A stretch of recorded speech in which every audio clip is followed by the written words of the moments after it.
நம்ம Ashwin sweets and snacks export பண்றதுக்கு 7373041434 மற்றும் www.ashwinsweets.com கான்டாக்ட் பண்ணுங்க.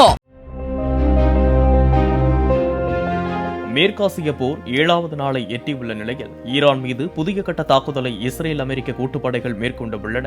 ஈரான் தலைநகர் டெஹ்ரானில் பல பகுதிகளில் ஏவுகணைகள் மற்றும் ட்ரோன்கள் மூலம் தாக்குதல் நடத்தப்படுவதால் எங்கு பார்த்தாலும் வெடிப்புச் சத்தம் கேட்டபடி உள்ளது. இதற்கிடையே நீண்டகால போருக்கு முழுமையாக தயாராக உள்ளதாக ஈரான் அறிவித்துள்ளது. இதுவரை பயன்படுத்தப்பட்ட மேம்பட்ட ஆயுதங்கள் விரைவில் தாக்குதலில் பயன்படுத்தப்படும் என இஸ்லாமிய புரட்சிகர காவல்படை தெரிவித்துள்ளது. வலி நிறைந்த அடிகளை எதிரிகள் சந்திப்பார்கள் என இஸ்லாமிய புரட்சிகர காவல்படையின் பிரிகேடியர் ஜெனரல் அலி முகமது நயீனி தெரிவித்துள்ளார். இந்த நிலையில் ஈரானுக்கு இப்போதைக்கு தரைப்படை அனுப்பப்படாது என்றும் தரைப்படைகளை அனுப்புவது நேரத்தை வீணடிக்கும் செயல் என்றும் அமெரிக்க அதிபர் ட்ரம்ப் குறிப்பிட்டுள்ளார். ஈரானின் அனைத்து ராணுவ திறன்களும் கடுமையாக பலவீனப்படுத்தப்பட்டு உள்ளதாகவும் இழக்கக்கூடிய அனைத்தையும் இழந்துவிட்டதாகவும் அவர் தெரிவித்துள்ளார்.